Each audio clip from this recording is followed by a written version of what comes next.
আসসালামু আলাইকুম। আমি তোমাদের আকিব ভাইয়া আবার আসছি নতুন একটা ভিডিও নিয়ে। আজকে শরীরটা একটুখানি খারাপ, তাই ভয়েসটা একটু আস্তে শোনা যেতে পারে।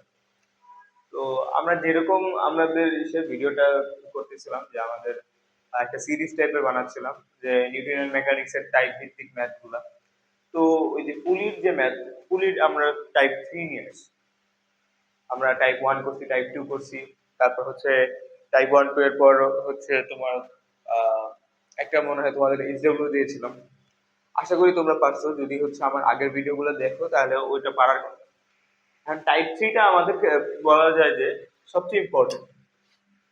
টাইপ 3টা আমাদের সবচেয়ে ইম্পর্টেন্ট, কারণ তুমি যখন টাইপ 3কে তুমি বুঝবা, তুমি দেখবে যে টাইপ 1 আর টাইপ 2 এ করার প্রয়োজন ছিল না, টাইপ 3 করলেই হয়ে যাবে। শুধু টাইপ 3 এর সূত্র দিয়েই আমরা টাইপ 1 আর টাইপ 2 হচ্ছে আমরা ব্যাখ্যা করতে পারবো। এখন বলতে পারো যে ভাইয়া তাহলে টাইপ 1 আর টাইপ 2 কেন করছি। এখন কথা হচ্ছে যে টাইপ 1 আর টাইপ 2 হচ্ছে আমাদের বেসিকের জন্য দরকার ছিল, যে আমরা তো শুরুতেই এরকম কমপ্লেক্স মোডে চলে গেলে আমাদের মাথা নিতে পারতো না। দেখা হচ্ছে টাইপ 1 টাইপ 2 করছি, তারপর হচ্ছে টাইপ 3 করবো, তারপর হচ্ছে আমি দেখাবো যে টাইপ 3 থেকে কিভাবে টাইপ 1 এ আমরা রিলেট করতে পারি। তাহলে শুরু করি। টাইপ 3, টাইপ 3টা হচ্ছে এরকম। মনে করো যে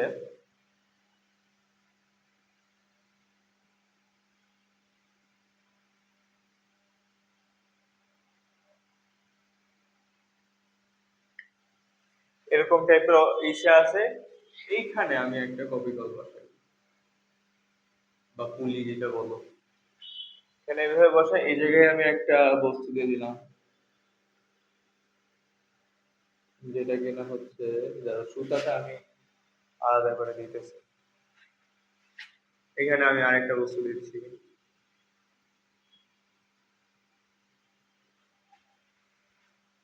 হ্যাঁ, সুতাটা অন্য কালারে দিয়ে দিই।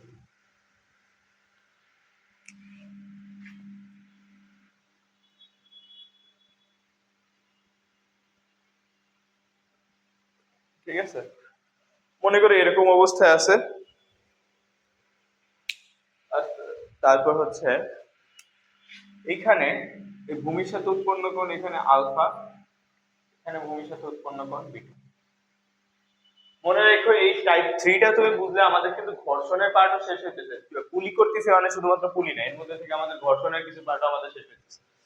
এখন হচ্ছে এটা আমি মনে করলাম যে আলফা দিছে, আছে M1 দিলাম, এটা M1, এটা M2 ধরলাম।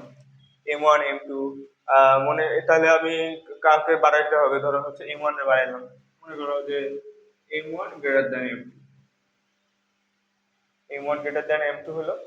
এখন এই ক্ষেত্রে আমাদের কেমনে কি হিসাব, তো গতানুগতিক ভাবে আমরা কি করে আসছি যে এরকম math যখনই আমরা ফেস করি, তখন করি কি যে প্রত্যেকটা বস্তু ইন্ডিভিজুয়ালি ওর উপর কি কি বল কাজ করতেছে সবগুলা মিলে আমরা একটা ইকুয়েশন লিখি, ইকুয়েশন লিখে সলভ করি। তো আমরা ওভাবেই যাবো। এখন দেখার বিষয় যে প্রথমত এখানে কি কি কাজ করতেছে। আমাদের সবারই জানা আছে যে এখানে দেখো একটা সুতা, একটা সুতা, তার মানে হচ্ছে এই টোটাল সুতার মধ্যে হচ্ছে একটা টান বল কাজ করতেছে। সেই টান বলটা কি, সেই টান বলটা হইতেছে বস্তু থেকে বাইরের দিকে টি। ওকে, এইদিকে টান বল। আবার এখানে হচ্ছে একটা টান বল কাজ করতেছে এই বাইরে। এতদূর বুঝলাম। আরেকটা কি জিনিস, আরেকটা কি জিনিস জানো, আরেকটা জিনিস হচ্ছে এর ভর। তো এখন বস্তুর ভর হইতেছে বস্তুর ওজন আর কি, বস্তুর ওজন এখন কোন দিকে কাজ করবে কি মনে হয় যে বস্তুর ওজন, এই যে তল যেহেতু এই বরাবর আছে, তাহলে এই তল বরাবর এখানে বস্তুর ওজন কাজ করবে? এরকম হয় না। তোমার হচ্ছে বস্তুর তেরা বেঁকা থাকুক, বস্তুর ওজন সবসময় লম্ব ভাবে ভূমির দিকে কাজ করে। এই যে নিচে এইভাবে। M2 এর ক্ষেত্রেও সেম ভাবে হবে। এখন কথা হচ্ছে যে এই সেম ভাবে যদি হয়, সেম ভাবে এরকম হয়, তাহলে আমরা এখন হিসাব করবো এটা একটা রেখা বরাবর, এটা নিয়ে এই রেখা বরাবর, এটা এই রেখা বরাবর, এটা ওই রেখা বরাবর। আগে তো আমরা কি করছি, এতদিনে সবসময় হইতেছে একই রেখার উপর ছিল, এই আমরা কোনটা কম বেশি করে হইতেছে মাইনাস করে করতে পারি। কিন্তু এখন আমার কাছে কিন্তু ইসের আহ রেখা এখন তেরা বেঁকা আসতেছে। আর আচ্ছা ভালো কথা, M1 M2 যেহেতু বলছি, আমার হচ্ছে এ, ধরো এই বরাবর কাজ করতেছে। তাহলে এখন এটাকে আমরা উপাংশে ভাঙি। আশা করি তোমরা ভেক্টরটা পড়ছো, ভেক্টর না পড়লে তো নিউটনের মেকানিক্সে আসা যাবে না। আমরা ভেক্টরটা যদি পড়ে থাকি তাহলে হচ্ছে এটাকে আমরা উপাংশে ভাঙতে পারবো। এই উপাংশে ভাঙলাম, ওরে উপাংশে ভাঙলাম, এই উপাংশে ভাঙলাম। এখন হবে কি যে এই কোণটা আলফা ডিগ্রি হবে, আবার এটার ক্ষেত্রে কি হবে, এই কোণটা বিটা ডিগ্রি হবে।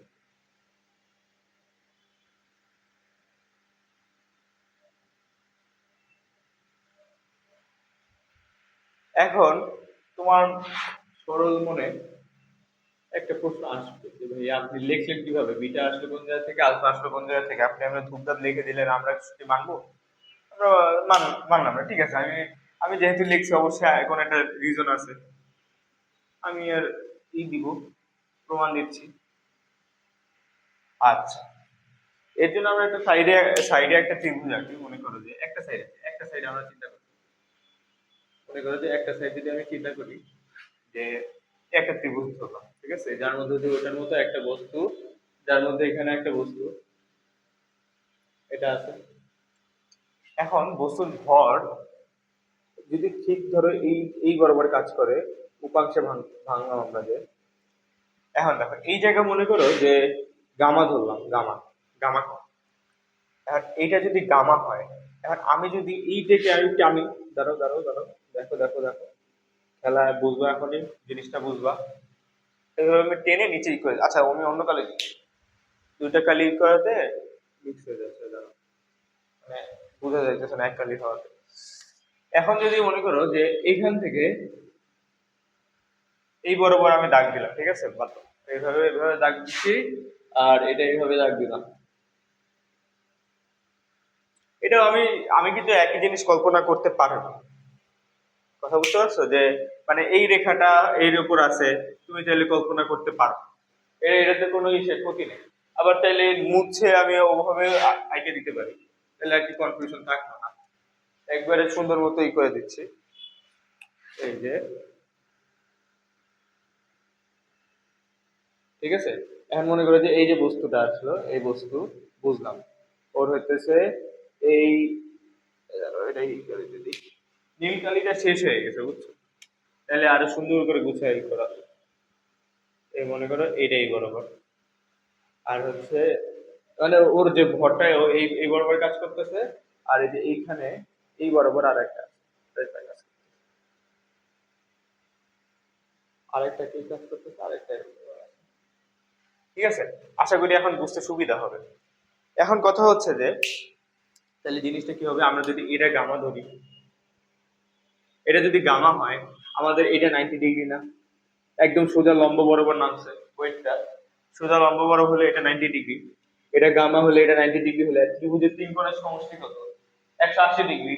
তাহলে এটা কি হবে, 180 ডিগ্রি থেকে এই দুটো মাইনাস দাও। সিম্পল ভাবে যদি আমি 180 থেকে মাইনাস হচ্ছে 90 ডিগ্রি মাইনাস হচ্ছে গামা, তাহলে আমার আসেটা কি, তাহলে হচ্ছে 90 মাইনাস গামা। তাহলে আমার এই কোণটা কত হবে, এই কোণটা হবে কি আমার 90 মাইনাস গামা। আশা করি বুঝতে পারছো, এই যে এই কোণটা হবে কত, 90 মাইনাস গামা। এখন এখন তোমরা বলো যে ভেক্টরে আমরা সবসময় কি করি, লম্ব বিভাজন। অর্থাৎ এই যে এই রেখাটারে যে আমরা যে দুই ভাগে ভাগ করছি, এটা কি লম্ব ভাবে ভাগ করছি, এই এর সাথে এটা লম্ব আকার আছে, লম্ব আকারে ভাগ করছি, লম্ব আকারে এই জিনিসটা আছে, দেখো এই যে এটা হচ্ছে লম্ব আকারে আছে। তাহলে দেখো এই টোটালটা যদি তোমার 90 ডিগ্রি হয়, আর এইটা যদি তোমার 90 মাইনাস গামা হয়, তাহলে এইটা কি তোমার গামা হবে না? ভাবো ভাবো, এই জিনিসটা তো গামা হওয়ার কথা না। মানে যদি তাও তোমার বুঝতে, আমার আমার আবার প্রথম প্রথম যখন পড়ছি না, তখন আবার অনেক কনফিউজ হয়েছে যে ভাই এটা কেমন হলো 90 মাইনাস গামা, ওটা ওটা কেমনে করবো। তো তুমি করতে পারো কি যে এটা যেহেতু টোটালটা 90, আর এটা হচ্ছে যেহেতু 90 মাইনাস গামা, আমরা টোটালটা থেকে এটা বাদ দিলে তো এটা পেয়ে যাবো। তাহলে 90 মাইনাস 90 মাইনাস গামা।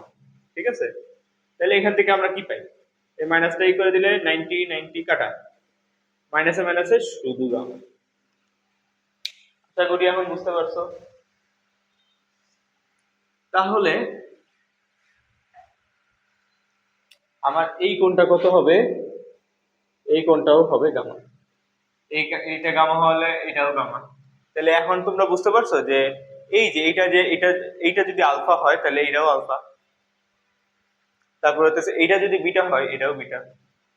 তোমাদের এত কিছু কিন্তু ভেঙে মুখস্থ করা এরকম কিছু লাগবে না, তোমাদের মেইন যে জিনিসটা লাগবে ওটা আমি দেখাই দিতেছি, এখানে বুঝাই দিই তারপর ওখানে দেখাচ্ছি। এখন দেখো এইটা যদি তোমার গামা হয় তাহলে ভেক্টরের নিয়ম অনুসারে কি, এটা এটা এটা কি হবে, এইটা যদি তোমার এমজি হয়, মনে করো যে এমজি, তাহলে হচ্ছে যার সাথে অ্যাঙ্গেল ও সেই হবে কজ, এই যে ওর সাথে অ্যাঙ্গেল আছে, তাহলে এই বরাবর কি হবে, এমজি কজ গামা। আর তাহলে যদি এইটা যদি তোমার হচ্ছে এমজি কজ গামা হয় তাহলে এই বরাবর কি হবে, এমজি সাইন গামা। কথা বুঝতে পারছো, এই জিনিসটা বুঝতে পারছো? তুমি যদি এই জিনিসটা বুঝো আর তোমার কেউ আটকাবে না। তাহলে আমরা এখন কি লিখতে পারি, আমরা এই সাইডটা না না লিখলেও চলে। আচ্ছা, তাহলে এই জায়গাটা আমরা লিখবো তাহলে এমজি সাইন বিটা, এমজি না তো ঠিক হচ্ছে এম টু জি, আর এটা লিখবো হইতেছে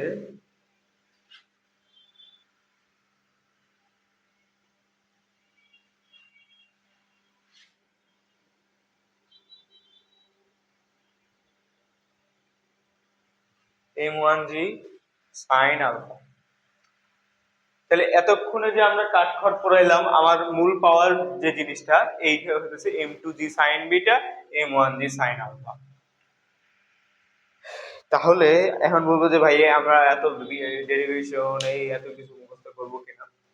এখন কথা হইতেছে যে সিম্পল ভাবে বলে দিই, বুঝছো, সিম্পল ভাবে তুমি যখন এরকম আনত তল দেখবে, মানে নর্মাল ভূমির তুলনায় এরকম একটু বাঁকা হয়ে আছে এবং একটা নির্দিষ্ট অ্যাঙ্গেলে তুমি আছে, তুমি জাস্ট চোখ বন্ধ করে কোনো ক্যালকুলেশন কোনো কমপ্লেক্স সিরিজ মাথার মধ্যে ঢুকাবা না, তুমি চোখ বন্ধ, মানে তুমি তো এখন প্রমাণটা পাইলে যে এই জিনিসটা ভ্যালু, প্রমাণ পেয়ে গেছো না, তোমার ব্রেন এটা জানে যে হ্যাঁ এই জিনিসটা আমি ভ্যালিড জিনিস লিখতেছি। এখন তোমার ব্রেনকে সবসময় তোমার জানা লাগবে না এটা কেমনে কেমনে কেমনে কেমনে হবে। সবকিছু যদি তুমি মাথায় ঢুকাইতে যাও তাহলে হচ্ছে তুমি পরীক্ষা হলে যে প্যাচ খেয়ে যাবে। তবে হ্যাঁ কিছুটা তো জানা, কিছুটা আইডিয়া থাকা উচিত, একবারে যে আইডিয়া ছাড়া থাকবে এরকম না। তাহলে যখনই তুমি এরকম অ্যাঙ্গেল দেখবা এই ভূমির সাথে করা, আর এখানে কোনো একটা বস্তু আছে, তখনই তুমি বুঝবা যে এই বস্তুটার এই বরাবর এই বস্তুটা এই বরাবর হইতেছে একটা বল পাবে, এই সেটা হইতেছে mg সাইন আলফা। কথা বুঝতে পারছো? এখন এটা আমরা বাস্তব জীবনে দেখি যে মনে করো যে যখনই হইতেছে ঢালু জায়গা, এরকম ঢালু জায়গা থেকে উপর থেকে তুমি যখন নিচে নামো, উপর থেকে নিচে নামতে খুবই ইজি হয়ে যায় না, সামনের দিকে একটা ফোর্স পাও না এক্সট্রা ভাবে, এই ফোর্সটা কোথা থেকে আসে, এই ফোর্সটা আমাদের ওয়েট থেকে আসে, আমাদের নিজের ভরের জন্যই হইতেছে আমরা এই ফোর্সটা পাই, এবং এই ফোর্সের মানটা কিন্তু এটা থাকে, ওই ঢালু জায়গাটা হচ্ছে যতক্ষণ সেটা এইখানে বসে এবং এই ফোর্সটা আমরা এইভাবে পাই। যার কারণে হচ্ছে ঢালু জায়গা থেকে নামতে গেলে মোটামুটি সহজ হয়, কারণ উল্টা দিক দিয়ে একটা ফোর্স আসতেছে, আমরা দ্রুত নেমে যাই এটা সামনের দিকে। আবার হচ্ছে অনেক সময় বেশি তাড়াহুড়া করতে গেলে এই যে এই একটা বল পাইলাম, আবার হচ্ছে নিজেও দৌড় দিতাম, এই যে ডিগবা দিকটা পড়ে। ঠিক একই কারণে আমরা যখন ঢালু জায়গাতে নিচের থেকে উপরে উঠি, আমরা কষ্ট কষ্ট করে উপরে উঠতেছি, কিন্তু আমাদের ভরের কারণে আমরা পিছনের দিকে বল পাইতেছি, আমরা যাব সামনে পিছে বল পাইতেছি, তাহলে আমাদের এক্সট্রা কাজ করতে হইতেছে, যার কারণে এরকম উপরে ওঠার সময় হইতেছে এরকম কষ্ট হয়। তাহলে এখন আমাদের যেটা টার্গেট থাকবে যে যখনই আমরা এইসব ঘিজিবিজি দেখবো, মানে হচ্ছে সরি ঘিজিবিজি বলতেছি, মানে হইতেছে এরকমই অ্যাঙ্গেল দেখবো, অ্যাঙ্গেল দেখলে এমজি সাইন, অ্যাঙ্গেল দেখলে এমজি সাইন অ্যাঙ্গেল, ধরো মনে করো আলফা কোণ থাকবে, এই যে এমজি সাইন আলফা এদিকে দিয়ে দিন। এখন তোমাদের সরল মনে প্রশ্ন আসতে পারে যে এমজি তাহলে যে এখানে যে দেখাইলেন ভাইয়া যে এই এমজি কজ আলফা, এই এমজি কজ আলফাটা কই গেল, ভ্যানিশ হয়ে গেল, একটা বল কি আপনি ভ্যানিশ হয়ে গেল? না, ভ্যানিশ হয় না।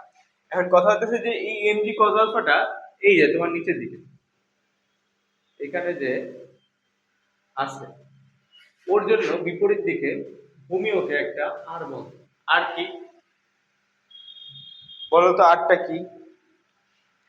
আর হইতেছে আমাদের প্রতিক্রিয়া দেব ভূমির ইসের। আমরা যে, আচ্ছা তোমরা তো এটা তো জানো যে আমাদের চলার জন্য তো প্রতিক্রিয়া বল লাগে। এতক্ষণ যে হিসাব করতে হবে সামনের দিক দিয়ে যাইতে ইজি হয়, এটা ইজি হয়, ওটা ইজি হয়, কিন্তু আমাদের প্রতিক্রিয়া বল ছাড়া তো আমরা চলতেই পারবো না। মানে এই যে তুমি যে এখানে দিছো, এই যে তুমি পাটা যে ফেলাইছো, তোমাকে তো স্টেবল থাকতে হবে। স্টেবল থেকে তুমি যে এই যে পাটা ফেলাই যে সামনে যে আগাবা, ওই বলটা কোথা থেকে পাবা? প্রতিক্রিয়া বল তোমার উপরে দেয় দেখেই তো পাবা। তো এখানে হয় কি যে তুমি এই ইসে তোমার ওয়েটের একটা পার্ট পার্ট হইতেছে আমাদের এই ভূমিতে এসে পড়ে, যার কারণে ভূমি তোমাকে প্রতিক্রিয়া বল দেয়। আর এই দুইটা কাটাকাটি খায়, বুঝছো? তাই আমরা এই ঝামেলা করবো না, মোটামুটি আমরা তো বুঝতে পারছি। হ্যাঁ, চিত্র তোমার বেশি কমপ্লেক্স হয়ে গেলে তো সমস্যা।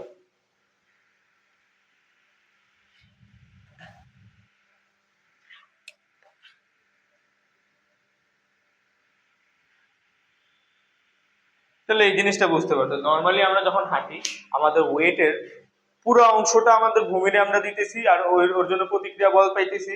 যার কারণে হতেছে ইসের লম্বা জায়গায় এরকম দাঁড়ায় থাকলে হতেছে নিজেরও বেশি ভারী ভারী লাগবে। সম্পূর্ণ ভর হইতেছে পার করে আসতেছে, পায়ে ব্যথা করে। কিন্তু যখন তুমি করবা যে সে একটু ঢালু জায়গায় দাঁড়ায় থাকবা, তখন কিন্তু নিজের সম্পূর্ণ ভরটা এরকম পাবা না। একটা ভরের একটা পার্ট কিন্তু তোমার অন্যদিকে এসে, যদি তুমি নিচের দিকে যাও তাহলে ওদিকে হইতেছে একটা বল দিয়ে সাহায্য করে।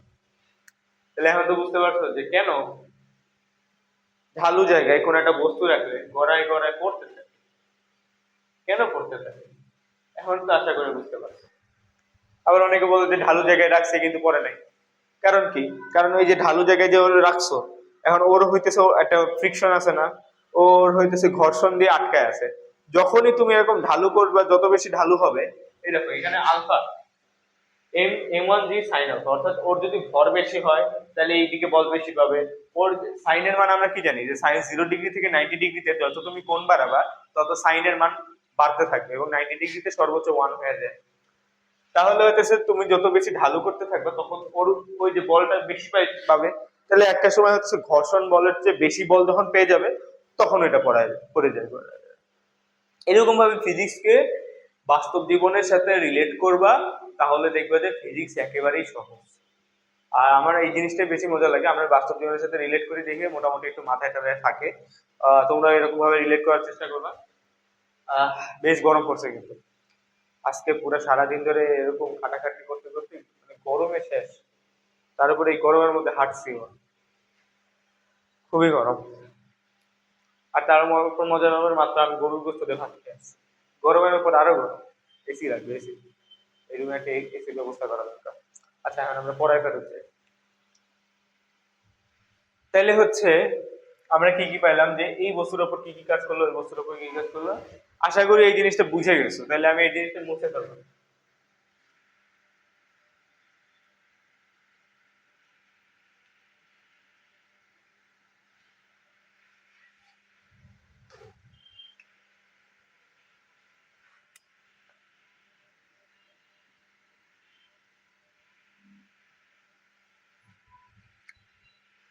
তাহলে এখন আলাদা আলাদা বস্তু হিসেবে হিসাব করে বলে, তোমার কি ধারণা কোনো এক্সট্রা কোনো বল আর কাজ করতে পারে?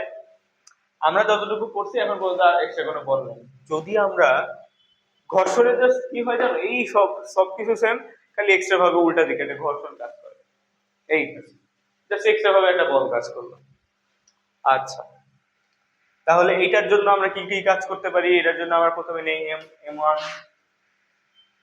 এম ওয়ান বস্তুর জন্য M1 এর এদিকে M1G সাইন আলফা, বিপরীত দিকে টি কাজ করে। এখন যেহেতু হইতেছে কি এদিকে ত্বরণ, তার মানে হইতেছে M1G সাইন আলফাটা বড়। তাহলে M1G sine alpha minus T is equal to M1A। M2 বস্তুর জন্য, M2 বস্তুর জন্য কি উল্টা দিকে যাইতেছে, তাহলে আমার টি বড়, T minus M2G sine beta is equal to M2A। এতটুকু তো ঠাস ঠাস করে তোমাদেরই পারার কথা। সব ভিডিও দেখে থাকলে এখন এই সব জিনিসে মাস্টার হয়ে যাবে, মাস্টার। নিউটনিয়ান মেকানিক্স পারলে তুমি গতিবিদ্যাও পারবা, তুমি হচ্ছে অর্থাৎ কাজ ক্ষমতা শক্তি ওটাও তুমি পারবা। তোমার মানে মোটামুটি তোমার তিনটা সিকিউ একদম সলিড রেডি থাকবে। যদিও একটু বড় চ্যাপ্টার কিন্তু মজা আছে চ্যাপ্টারে। তারপর শুরু করি। যেমনটা এই আমাদের টিটি কাটাকাটি, টিটি কাটাকাটি কাটাকাটি করে দিলাম। তারপর এখানে হইতেছে দুটো মাইনাস করে দিলে ও, একবারে কি কমন নিয়ে নিব? কমন না, দরকার নেই।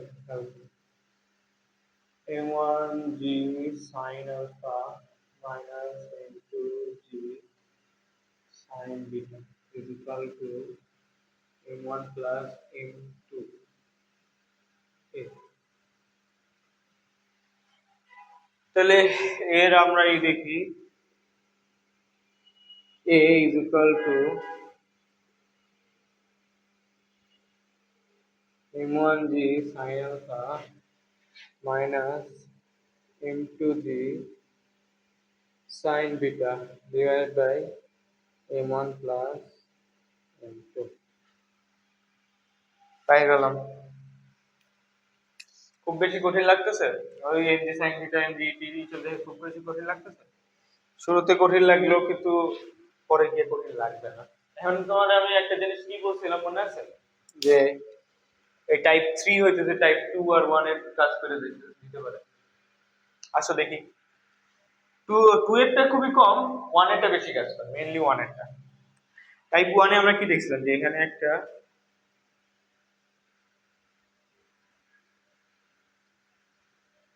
হ্যাঁ এখানে একটা বস্তু এরকম দেখছিলাম না, দুই জায়গায় বস্তু, ওইখানেও দুই জায়গায় বস্তু। এই জায়গায় কি হইতো দেখো, এই জায়গায় ও 90 ডিগ্রি বরাবর থাকতো। এখন তো তোমরা বুঝে গেছো। এখন যদি ও 90 ডিগ্রি বরাবর থাকে, তাহলে আমার এ কি, A is equal to m1 sin 90 degree minus m2 sin 90 degree, জিটা বাইরে রাখলাম, m1 প্লাস এরপর আর কি sin 90 ডিগ্রি মান কত, 1।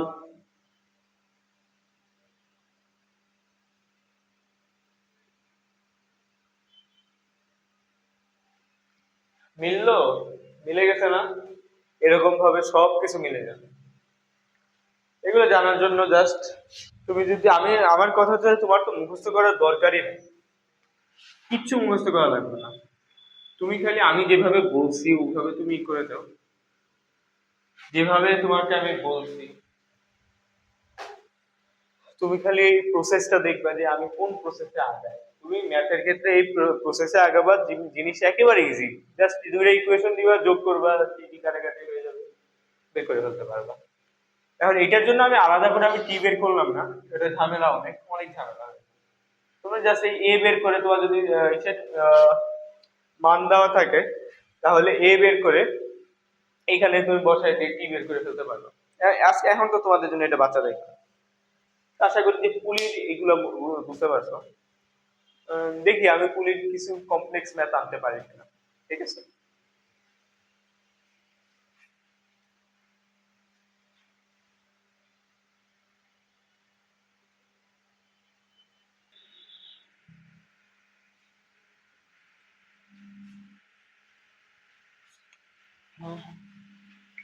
কেমন আছো তোমরা?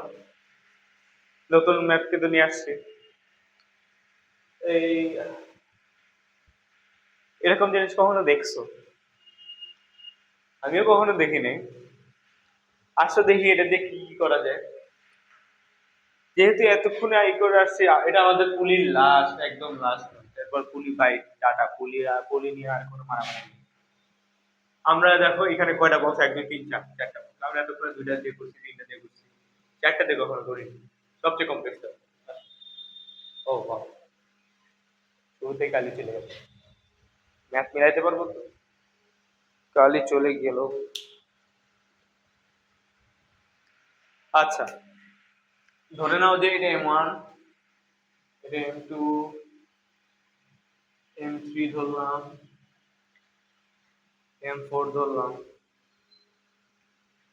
যেহেতু এটা অ্যাঙ্গেলে আছে এদিকে আমি কোণ দিয়ে দিলাম আলফা। তাহলে যেরকমটা বলছিলাম যে কি বল হিসাব করি, এক একটা বস্তুর উপর বল হিসাব করি, সবগুলোর মধ্যে ইকুয়েশন দিয়ে দেখবে যে একেবারে সহজ কথা। চেষ্টা করি আমরা আমাদের প্রসিডিউরে আগাবো, আমাদের এক্সট্রা কিছু করা লাগবে না। যেভাবে এতক্ষণ শিখায় আসছি ওই প্রসিডিউরে আগায় যাব, তারপরে দেখা যাক কি হয়। তাহলে এমন বস্তুর জন্য এখন কিন্তু আমি অন্যবার যেরকম রেখেছেন আমি তোমাদেরকে বুঝায় বুঝায় স্লোলি স্লোলি বলতাম, এখন কিন্তু ওইভাবে যাব না। এখন কি আমি আমি একটু দ্রুত চলে যাব, তোমরা কিন্তু এখন পারা উচিত, এখন বোঝা উচিত আর কি। একদম মনে করি যে একটা জিনিস কি বলছিলাম যে সুতা আলাদা হলে টান বল আলাদা। সুতা সেম মানে টান বলছে, আর টান হইতেছে কি বস্তু থেকে বাইরের দিকে। তাহলে এখানে মনে করলাম যে এটার বাইরের দিকে আসে হচ্ছে T1, এটা আছে এদিকে T1, এন্ড এইখানে আবার আরেকটা সুতা, এখানে তাহলে হচ্ছে হবে কত T2 ধরি, এটা এখানে T2, এখানে আবার আরেকটা সুতা ধরলাম T3, ওর ক্ষেত্রে ধরলাম T3। আর কি কাজ, আর কি কাজ, ভর। এখন আমাদের ভরের কাজ করতে হবে। ওর ক্ষেত্রে নিচে আছে ভর M1G, ওর ক্ষেত্রে আছে নিচে, ওর ক্ষেত্রে M2G, ওর ক্ষেত্রে আছে, ওর ক্ষেত্রেও আছে আহ, ওর ক্ষেত্রেও কাজ করবে হচ্ছে M4G। এন্ড ওর ক্ষেত্রে কি কি কাজ করবে, এই বরাবর নিচে একটু বাঁকা হয়ে গেছে,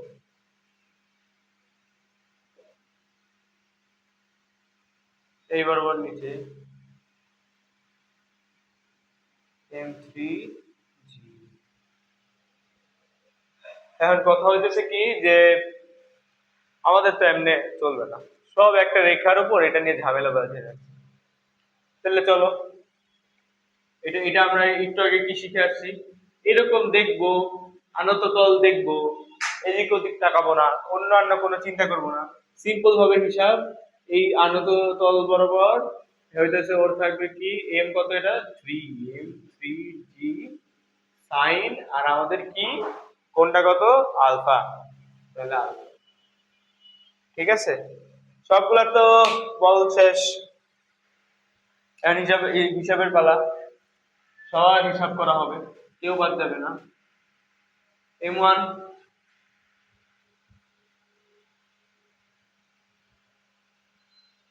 M1 টা হইতেছে কি তাইলে, M1 এর উপর কি কি কাজ করতেছে, T1 বল কাজ করতেছে, আর M1 এই ভরটা কাজ করতেছে। ঠিক আছে, তাহলে হচ্ছে M1 এর ক্ষেত্রে, আর যেহেতু আমার আমি তো দেইনি, ত্বরণ কোন দিকে, কোন দিক দিব ত্বরণ, ত্বরণ কোন দিকে দেওয়া যায়, ত্বরণ এক কাজ করি এই দিক দিয়ে দিই।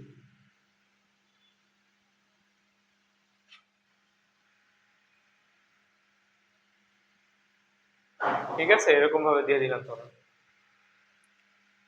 তাহলে M1 এর ক্ষেত্রে কি হবে, যেহেতু নিচের দিকে আসে তাহলে হবে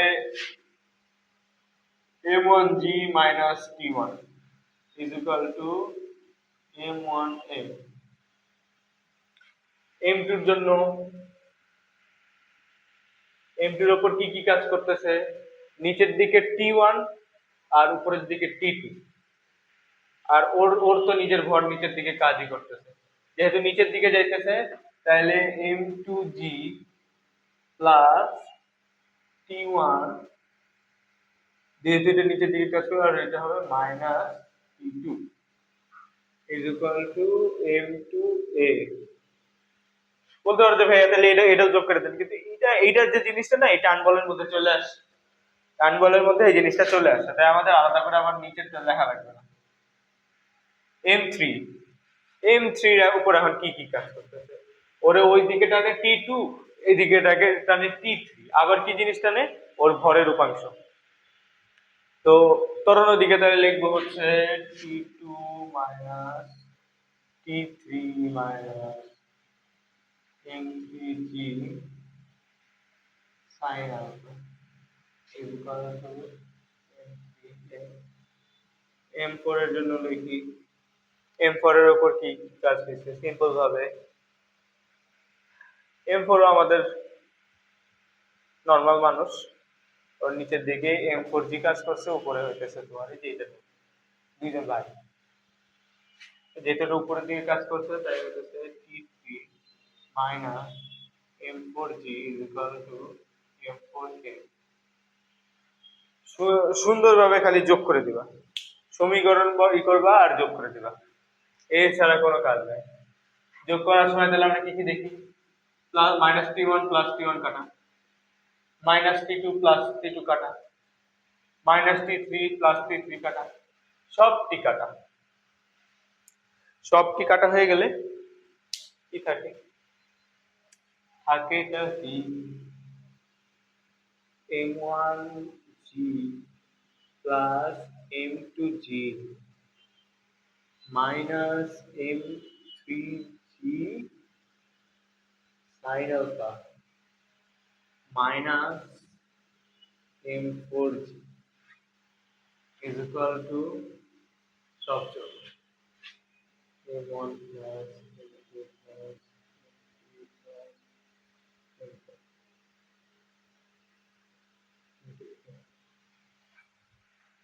তাহলে আমার A কি হবে